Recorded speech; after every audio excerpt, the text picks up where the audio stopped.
नागपूरमध्ये आजपासून 21 डिसेंबरपर्यंत हिवाळी अधिवेशनाला सुरुवात. अधिवेशनाचा पहिलाच दिवस वादळी ठरण्याची शक्यता.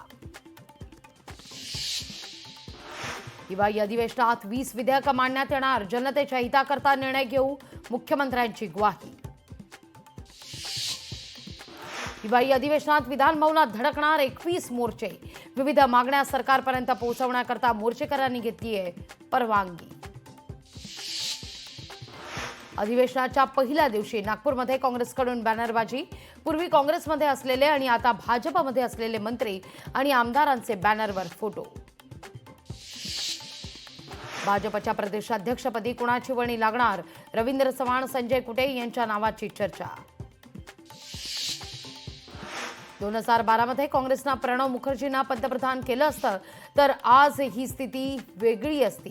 काँग्रेसचे ज्येष्ठ नेते मणिशंकर अय्यर यांचं वक्तव्य.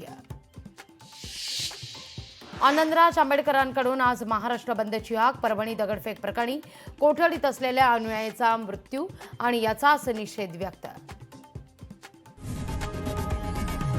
लोकशाही मराठी ऐका, पहा, जागरूक रहा.